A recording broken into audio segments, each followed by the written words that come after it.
Hola, ¿qué tal, chicas y chicos? Les habla el profesor Edebaldo y les doy la más cordial bienvenida a este nuevo video de la asignatura de control automático.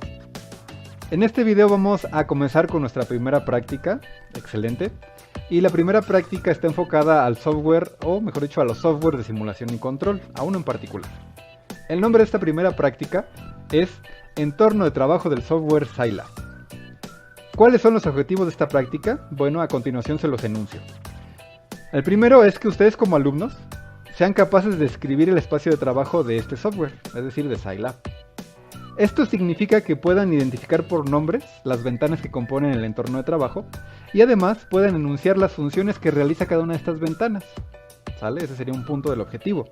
El siguiente punto es que puedan ejecutar cálculos simples en la ventana de consola de Scilab. El siguiente objetivo es que puedan distinguir los símbolos de los operadores de suma, resta, multiplicación, división, potenciación, incremento y decremento. Estos símbolos porque pues, son las operaciones más sencillas que se pueden realizar con Scilab, de las más sencillas. Además, otro objetivo es que reconozcan la forma de utilizar las constantes matemáticas por símbolo. Este es un aspecto de mucha ayuda en los softwares de simulación o en los softwares de cálculo científico, porque en lugar de utilizar las constantes como por ejemplo la de pi, que es 3.14, 15, 9, etcétera, etcétera, se utiliza un carácter que reconoce a esa constante. En el caso de Scilab el carácter es % pi. Ya durante el desarrollo del video les diré un par de caracteres más. Además, otro objetivo es que aprendan cómo se definen los vectores y las matrices en este entorno de trabajo o en este software. Y por último, penúltimo mejor dicho, que puedan graficar datos en 2 dimensiones y en 3 dimensiones. Y finalmente, ahora sí, es que distingan la precisión que utiliza Scilab, es decir, cuál es la precisión máxima que puede mostrarnos o ejecutar en los cálculos Scilab. ¿De acuerdo? Bien, y dicho esto, les voy a enunciar o les voy a mostrar qué puntos vamos a estar trabajando en el video. Bien, el primero es, pues, ¿qué es Scilab? ¿No? Hay que tener una descripción. Y pues brevemente les comento que, ya tardé en presionar el botón, brevemente les comento que Scilab es un software para cálculo científico que utiliza un lenguaje de programación de alto nivel. Este software es de distribución gratuita y de código abierto. Esto quiere decir que no tiene costo. Ustedes pueden ingresar al sitio web de Scilab y dirigirse a la sección de descargas y la empresa les va a permitir descargarlo sin ningún costo. Es más, sin siquiera registrarse, me parece. Está dirigido a realizar trabajos de ingeniería y ciencias, específicamente a hacer simulación y control. A eso está dirigido. ¿Sale? La primera versión de este software fue lanzada en el año de 1994, chicos. ¿Qué año tenían? ¿Ya habían nacido para empezar? Yo tenía 8 años, qué triste, voy a llorar. No, no es cierto. Bueno, la sede del desarrollador es en Francia. Es francesa la empresa, entre comillas. Y el desarrollador es el instituto, o mejor dicho, se desarrolló dentro del Instituto Nacional de Investigación en Informática y Automática, cuyas siglas son el INRIA, INRIA. Y dentro de ese instituto, la entidad que se dedica a darle mantenimiento, a desarrollarla y a lanzar las nuevas actualizaciones es Scilab Enterprise. Esa es la entidad dentro de la institución francesa. ¿De acuerdo?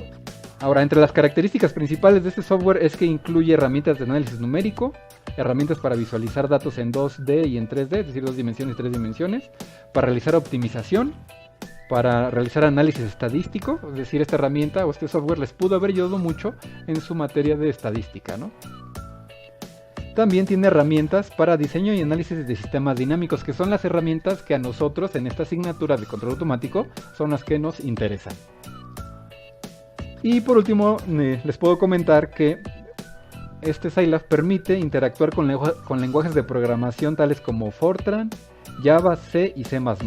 ¿Por qué con estos lenguajes? Bueno, porque muchos de los sistemas de control, o de los primeros sistemas de control, se utilizaban o se desarrollaron con estos softwares, y es que permiten pues manejar la precisión de los datos y el flujo de los programas.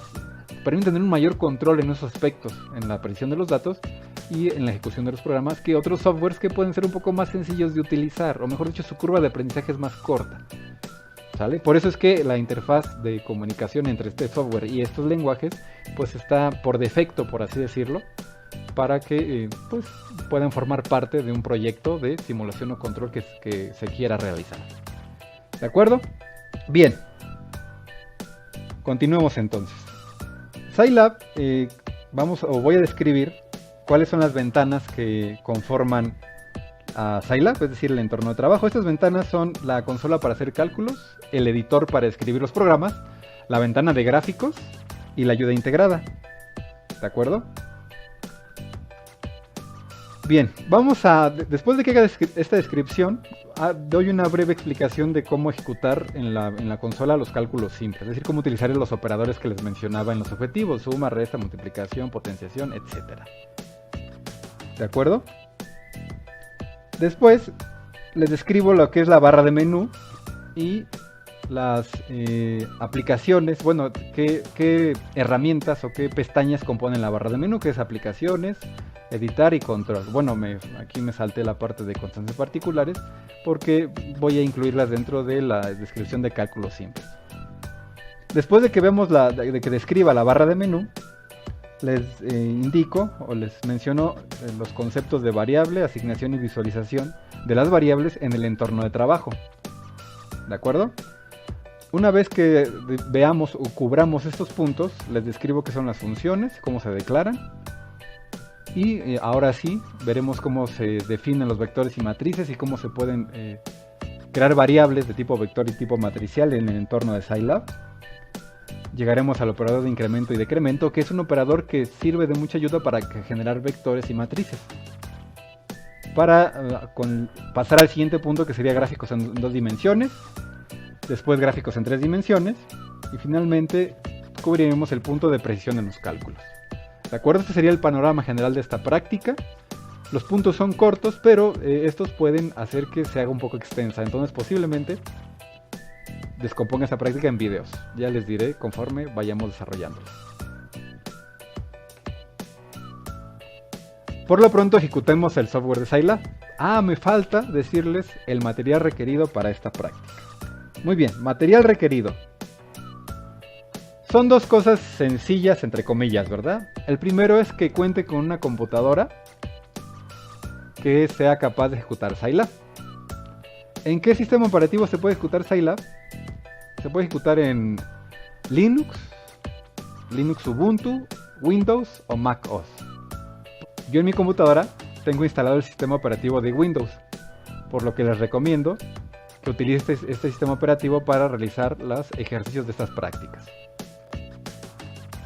Bien, dicho esto, ahora sí pasemos al software o al entorno de trabajo de Scilab. Y bueno, chicas y chicos, ya estamos aquí. Les repito, para descargar el programa hay que ingresar a la página web del desarrollador. Desde ahí se van a la sección de descargas, descargan la versión que se acomode mejor a su computadora y lo ejecutan sin ningún problema. Les repito, como es un software de distribución libre, no tiene costo y no tienen que instalar ningún activador ni nada de esas cosas que generalmente entorpecen el funcionamiento de la computadora. Y bien, ya que lo instalaron, se crea su icono en el escritorio, dan doble clic y aparece esta interfaz. Este es el espacio de trabajo de Scilab. Bien, el espacio de trabajo de Scilab está compuesto por 4 ventanas. El buscador de variables, la ventana del historial de comandos, la ventana de la consola y la ventana del buscador de archivos. Cuando ustedes están instalando Scilab, en alguna etapa de la instalación, les pregunta Scilab, o el instalador mejor dicho, qué ubicación de memoria quieren utilizar como ubicación por defecto para almacenar ahí todos los archivos o programas que generen con Scilab y para desde esa misma ubicación utilizar archivos en su programa, por ejemplo, digamos un archivo bloc de notas en el cual tienen datos en formato fila y columna. Ese archivo lo pueden llamar aquí en Scilab para trabajar con esos datos. Si nosotros no especificamos la dirección en la que debe de buscar Scilab ese archivo, lo va a buscar aquí en la dirección por defecto. Si ese archivo está en otra ubicación que no sea esta, la ubicación por defecto, entonces tendremos que indicarle aquí en la consola a dónde debe de buscar ese archivo. ¿Ok? Bueno, la ventana de la consola de Scilab lo que su función es ser el espacio donde nosotros vamos a escribir las instrucciones o los comandos que debe realizar Scilab. Esa es la función de la consola. La función del buscador de variables, de la ventana de búsqueda de variables, es mostrar todas las variables que vamos creando aquí en la consola. Esa es su función. Nos muestra el tipo de variable, el nombre, los valores que almacena y la cantidad de memoria que ocupa en disco. Eso es lo que nos muestra el buscador de variables. Por último, el historial de comandos es una ventana que nos va mostrando todas las líneas de código que vamos escribiendo aquí. Todas las líneas nos las va mostrando aquí en el historial de comandos. Bien, bueno, dicho o explicado esto, vamos a ver cómo se hacen los cálculos. Bueno, antes, esto es muy importante, este símbolo de aquí. Observen este símbolo que son dos guiones medios, seguidos de un paréntesis de angular de cierre. Este símbolo se llama prompt. Prompt, ahí está, ese es el nombre del símbolo. Y el prompt nos indica que Scilab está listo para que le escribamos una instrucción y le ejecute. Es el símbolo de prompt, ¿de acuerdo? Bien, ya dicho esto, ahora sí, antes de que les describa qué es esto que nos está mostrando, toquemos el punto de cálculos numéricos simples, ¿de acuerdo? Primero que nada, todos los cálculos que realiza Scilab son numéricos. Es decir, requiere datos, requiere ceros, unos, requiere un número. No utiliza símbolos. Iba a decir variables, pero las variables es un concepto muy específico en los softwares de cómputo, específicamente de cómputo científico. Bueno, no requiere de símbolos. Por ejemplo, estamos acostumbrados quizá en álgebra en hacer una factorización, ¿no? Un binomio cuadrado perfecto. Tenemos a al cuadrado más 2ab más b al cuadrado. Nosotros podemos factorizar, porque sabemos las reglas de la factorización, y expresar ese binomio como el producto de la suma de dos constantes que están representadas con el símbolo de a y b. ¿De acuerdo? Esa sería una operación simbólica, no hay números. Entonces, Scilab no podría hacer esa operación como tal, al menos de manera simbólica no. Requiere números, requiere que la variable, si utilizamos una letra a, que esa letra represente números y que esos números estén bien definidos. Es decir, ¿qué números son? 1, 2, 3, 4, 0.5, e a la 3. ¿De acuerdo? Eso es lo que hay que tomar en cuenta para los cálculos. Bien, Scilab por defecto realiza cálculos con matrices. Y las operaciones, ahora sí vamos con los símbolos operacionales, de suma, resta, multiplicación, división y potenciación, pues son los siguientes. Y ahora sí vamos a empezar a ingresar comandos aquí en la ventana de Scilab. Bueno, vamos a hacer una suma de constantes, 7 más 14. Observen, ahí está el prompt, acabo de escribir la línea, doy enter y aparece nuevamente este patrón de ANS igual. Bien, ANS es una ubicación de memoria que Scilab produce para almacenar el resultado de una línea de código a la cual nosotros no le hemos asignado una dirección. ¿Qué quiere decir esto? Observen aquí. En esta línea está simplemente el nombre de este símbolo que es prompt. Y ya nos arroja lo que es prompt, que es el símbolo este. ¿De acuerdo? En esta línea no hemos asignado a ningún lugar prompt, simplemente lo escribimos para que lo ejecute. ¿Qué es lo que hizo Scilab? Bueno, tomó la instrucción y el resultado lo guardó en una ubicación de memoria llamada ANS. Que esta ANS es el acrónimo de answer en inglés. De answer, ¿sale? Como sus clases de inglés. Eso es lo que hizo. Aquí observen que ejecuté la instrucción 7 más 14, o mejor dicho la ejecutó Scilab, pero no le indiqué dónde la guardara. Le dije nada más ejecútala. Entonces Scilab lo que hace, bueno, la ejecuto, pero la voy a almacenar en answer para que pueda mostrártela en el buscador de variables. ¿Vale? Y ya nos da el resultado. Entonces answer es una ubicación de memoria que tiene Scilab por defecto para almacenar resultados que no hemos asignado a ningún lugar. Vamos a ver cómo podremos asignar un resultado o una instrucción a una ubicación de memoria, ¿no? Entonces digo, pues yo quiero que haya una ubicación que se llame A y aquí le voy a almacenar el 7 más el 14. Y ahí está. Observen cómo ya no es el answer, sino ya es una variable. Y aquí está en el buscador de variables. El nombre es distinto, tienen el mismo valor, son del mismo tipo, su visibilidad es local, no es global, son variables tipo local, y el tamaño en memoria son 216 bits. ¿De acuerdo? Bien. Y como podrán imaginarse, los símbolos operacionales de resta, multiplicación, división, potenciación, pues son los que utilizamos normalmente para hacer las operaciones a cuaderno, incluso en la calculadora, etcétera, ¿no? Esos son símbolos ya estandarizados, no habrá mayor problema. Quiero hacer hincapié en el símbolo de la potencia o la exponenciación. De la potencia, mejor dicho, porque exponenciación pues lo podemos referir más al exponente. Bueno, vamos a elevar 4 al cuadrado. Y este es el símbolo, es el triángulo, el sombrero, le puedo decir, hat, creo que tiene ese nombre en carácter en inglés, el hat, al cuadrado. ¿Cómo ingresé este símbolo? Bueno, en Windows, con una configuración de teclado en español, se presiona la tecla Alt y sin soltar la tecla Alt presionan los números 6 y 4. Primero el 6, luego el 4, y ya que los hayan presionado, sueltan la Alt y aparece el símbolo, el carácter del hat. Ahora, ojo, los números que tienen que presionar son del teclado que está a la derecha, o mejor dicho, en el teclado, hasta el extremo derecho, hay una pequeña matriz de números. Está el 0, el 1, el 2, el 3, 4 y 5, el 7, el 8 y el 9. ¿Sale? En esa pequeña matriz de números son esos números los que tienen que utilizar. Porque si utilizan los números que están en la parte superior del teclado de texto, esos números no les van a arrojar estos caracteres. ¿Sale? Tienen que ser con los números que están en el teclado matricial de su teclado. ¿De acuerdo? Bien. Entonces ahora sí ya está el símbolo o la operación de exponente, de potencia, y ahí está, ¿no? 4 al cuadrado, 16. Y observen, como no asigné la operación a ninguna ubicación de memoria, Scilab lo asigna a answer.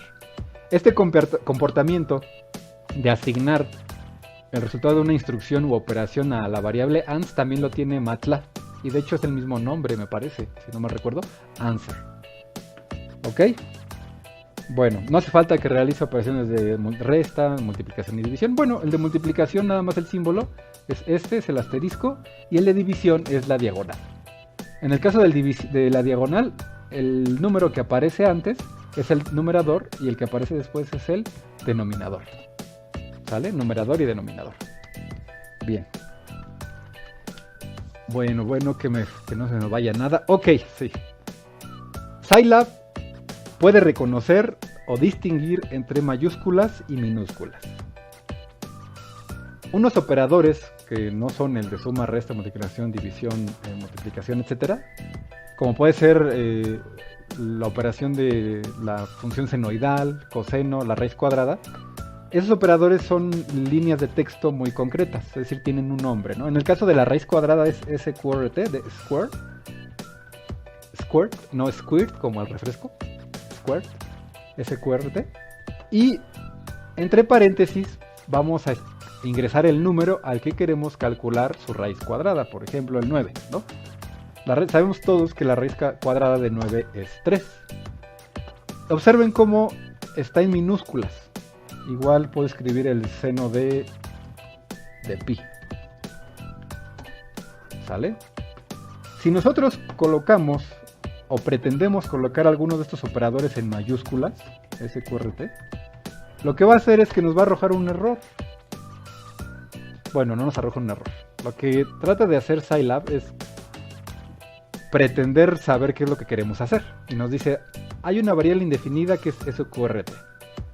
Y nosotros, los usuarios de Scilab que estamos trabajando con él, pues no es que querramos crear una variable sqrt, porque ya hay una operación que tiene ese nombre, que es la raíz cuadrada. Lo que sucede es que escribimos o tratamos de calcular la raíz cuadrada con mayúsculas. Entonces Scilab nos da la advertencia de que esa palabra no está definida y pues no forma o no realiza ninguna operación. Con sin no recuerdo, me parece que tampoco lo reconoce. Y ahí está. ¿Sale? Muy bien. Entonces ya estamos viendo el espacio de trabajo, las ventanas. Observen aquí todas estas líneas de código, 1, 2, 3, 4, 5, 6, 7, 8, 9, y cómo van apareciendo aquí, incluso en las que nos marca error o advertencia, nos las muestra el historial. Aquí sqrt en mayúsculas y sí. ¿De acuerdo? Bien. Vamos con los números particulares. Acaban de ver uno, es el de % pi. Si escribimos %pi, pues nos da el valor, ¿vale? 3.1415927. Ahora sabemos que pi, al ser un número irracional, pues se considera que no se ha encontrado el último dígito de esta constante. Scilab nos muestra nos muestra 1, 2, 3, 4, 5, 6, quizás 7 dígitos de precisión. Podemos modificar cómo visualiza Scilab los datos para que nos muestre más dígitos. Lo podemos ver más adelante. Ok, vamos a ver qué otro tipo de constantes tiene. La constante i, que es el número imaginario de raíz de menos 1. Observen aquí, i nos lo está mostrando como un número complejo, donde la parte real vale 0 y la parte imaginaria es i. Recuerden que el número imaginario es raíz de menos 1. ¿Ok? Otra constante particular es %e, que es la exponencial elevada a la 1. ¿Sale? Que es 2.7182818. Recuerden que tiene más dígitos esta constante, pero pues nada más nos muestra 1, 2, 3, 4, 5, 6, 7 dígitos de precisión. Les repito, podemos modificar cuántos dígitos de precisión nos puede mostrar. Bien, ¿qué otras constantes podemos utilizar? Observen cómo es más práctico, antes de que vayamos a las constantes, utilizar el carácter que representa esa constante que el número, porque imagínense, tendríamos que ingresar 3.1415927 y los dígitos que querramos para tener mayor precisión. ¿Sale? Entonces es más práctico utilizar ya estos caracteres que representan estas constantes. Ahora sí vamos a ver, ¿qué otras constantes tenemos? Nos vamos aquí al menú de ayuda, que es Help Browser, y aquí ya se abre la ventana del asistente de ayuda. Y aquí déjenme ver dónde era, en Scilab, nos vamos aquí a variables, aquí en constantes, aquí están, y estas son las constantes. Y aquí nos da una descripción, ¿sale? De cada una. Home, %e, aquí nos dice, ¿no? Que es %e es el número de Euler, solución de la ecuación logaritmo natural de x igual a 1, eps, f o f minúscula o f mayúscula, que son una constante de booleana para falso, %i, infinito, not a number, pi, s, que es para definir polinomios, más adelante podemos ver eso, t minúscula o t mayúscula y z, ¿sale? Esas son como constantes que tiene pues predefinidas para utilizar Scilab. Bien, vamos a ver, siguiente punto. En el siguiente punto, si no mal recuerdo, era la barra de menú. Perfecto. Bien, aquí está la barra de menú y está compuesta por 4 pestañas, 5, que es archivo, editar, control y aplicaciones. Bien, si nosotros aquí en la interfaz cerramos alguna de estas ventanas, el tutorial de comandos, el buscador de variables, la ventana de consola, el buscador de archivos, aquí en aplicación nosotros las podemos reabrir. Damos clic, aquí está File Browser, es esta ventana de aquí. Command History, la de acá. Variable Browser, la de acá, ¿de acuerdo? Y bueno, ya estas opciones o aplicaciones, porque de ahí viene el nombre, son aplicaciones, son otras que más tarde podremos ver. Observen cómo Scilab ya en esta versión, o al menos a partir de esta versión, ya tiene una herramienta que nos permite trasladar código o programas o herramientas hechas en MATLAB a Scilab, por eso dice MATLAB to Scilab Translator. Xcode es una herramienta que nos permite hacer simulaciones con diagramas de bloques y más adelante la veremos. Bueno, ok, esa es la barra de menú. Bien, la descripción. Ya les describí las aplicaciones, vamos a editar. Aquí la pestaña de editar es muy similar a todas las pestañas de editar de cualquier otro programa. Nos permite establecer preferencias, personalizar colores, fuentes de letras, tamaños de letras en la consola y en el editor. Y bueno, pues su única utilidad es que la visualización en pantalla, ¿no? Eso es lo que nos permite hacer. Y bueno, aquí por ejemplo, Clear History, Clear Console, estas opciones nos permiten borrar esto de aquí. Porque, por ejemplo, aquí está el cursor en el prompt y voy a presionar la tecla de retroceso para que vean cómo no regresa a la parte superior. Ahí se queda. ¿Sale? No hay manera de ir hacia arriba. solamente escribimos y todos estos quedan pues ya escritas en la consola. Si queremos borrar el contenido de la consola, pues vamos aquí a editor y clear console. Sale, nos muestra un aviso que nos pregunta, ¿están seguros de querer limpiar la consola? Le decimos que sí. Si queremos limpiar la consola sin tener que ir a la opción de editar, simplemente en el prompt escribimos CLC de clear y ya nos dice clear console. ¿Está seguro de querer borrar la consola? Y ahí está. Ahora observen aquí cómo con el editor podemos limpiar el historial y ahí está, se borró. ¿De acuerdo?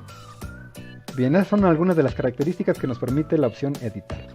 Y ahora vamos a la pestaña de controlar.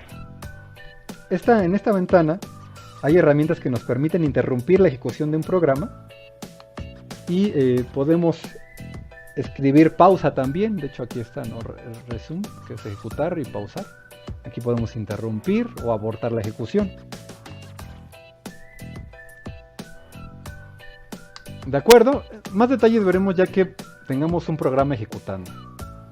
Por ahora, con esta descripción es suficiente. Y bueno, File nos da las opciones tradicionales de abrir, cargar, guardar, etc.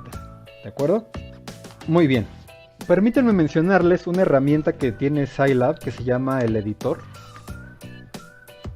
Y este editor es de mucha ayuda porque la consola tiene algunas desventajas que el editor no. Como les decía, la consola es el área o el espacio donde podemos ingresar comandos. Y por si no bueno, ya lo vieron, pero quizá no han reflexionado al respecto. Cuando se escribe en un comando, por ejemplo, e igual a la 2×3, pues nos da el resultado y podemos ingresar otro comando. ¿De acuerdo? Es decir, que si nosotros queremos realizar una serie de 10 operaciones, vamos escribiendo una por una y a cada operación pues le asignamos los valores. Y le damos Enter, ¿no? Aquí eso es en la consola. Entonces una desventaja es que no hay una continuidad, por así decirlo. ¿Sí? Si pretendemos realizar 10 operaciones, pues vamos a tener que ingresar una por una. Ingresamos una, ejecutamos. Ingresamos la otra, ejecutamos. El editor, nos permite escribir directamente todas esas líneas y ya que se escribieron, ejecutar esas líneas de código de manera, pues no simultánea, pero sí secuencial. Por lo tanto, el editor es la herramienta que se utiliza para ejecutar múltiples instrucciones. Para abrir el editor, porque ya les mencioné el editor, pero no les he dicho cómo abrirlo, desde la consola primero tenemos que hacer en el icono de la barra de herramientas o en la aplicación SciNotes. Aquí está SciNotes, aplicaciones SciNotes. Este es el editor. Notas Sci, ¿no? Yo digo el nombre, pues ha de ser notas de ciencia, ¿no? Pero no sé si ese es el nombre, pero es SciNotes. Este es el editor. Igual si escribimos el nombre desde la consola puede aparecer, no lo he probado. A ver, vamos a ver. SciNotes.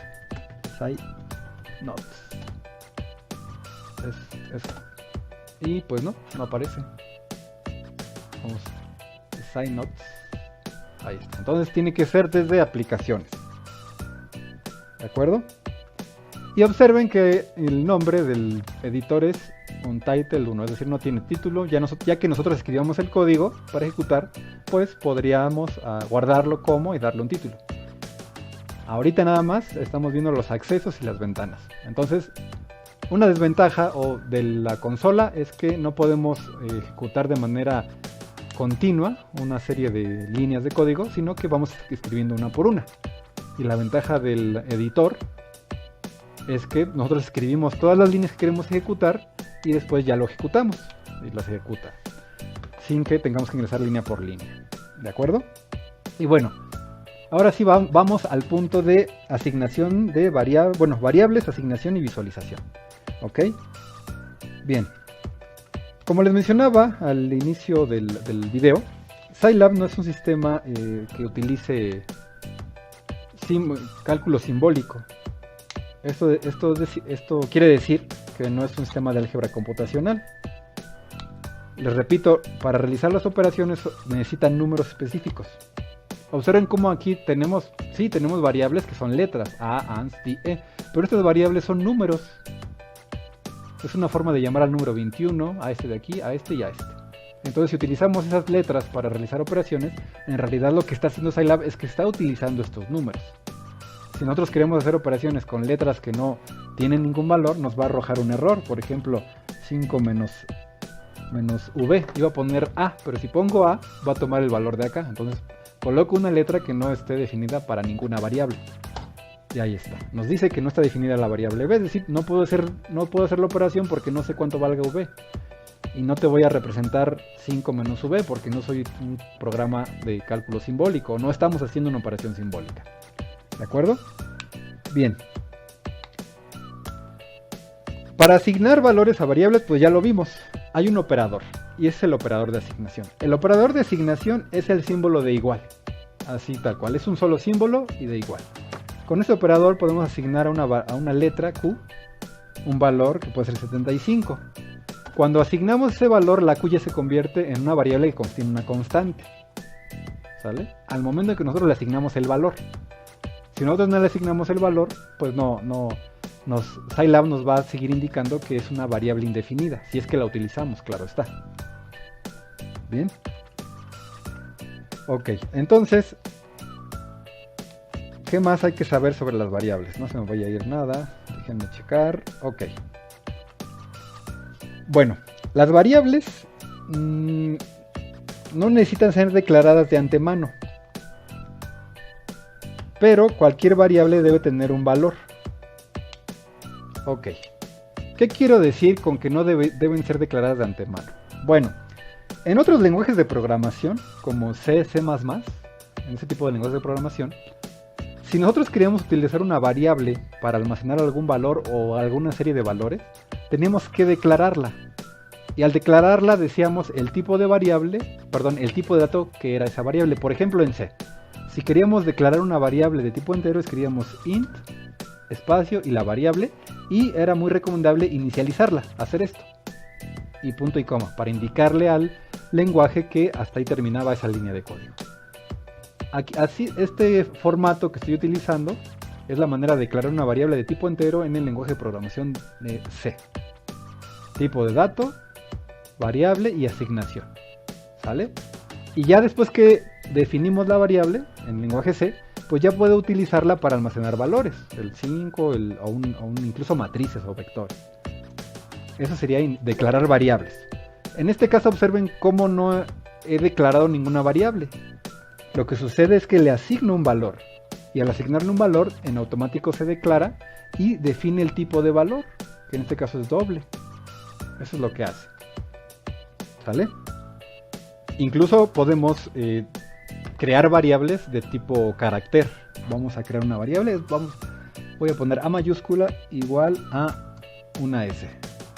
Ahí está. ¿Sale? Una variable tipo carácter. Y aquí ya nos los indica. Observen aquí cómo cambia la simbología para representarlo. Este cuadro dividido en 4 subcuadritos indica que son datos matriciales. Y ustedes dirán, ¿cómo es posible que sea un dato matricial si solo tiene un número? Bueno, Scilab los considera como matrices de una columna y una fila. De hecho, en el espectro de los números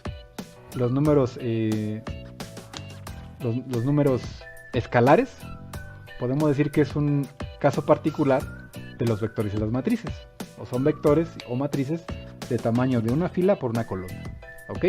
Y aquí en este caso, observen que el cuadro con fondo azul tiene una A y una B. Este es el símbolo que nos dice que esta variable tiene un valor de tipo carácter. Y su valor es de 1 por 1. ¿Vale? Es un carácter que ocupa un espacio de 1 por 1.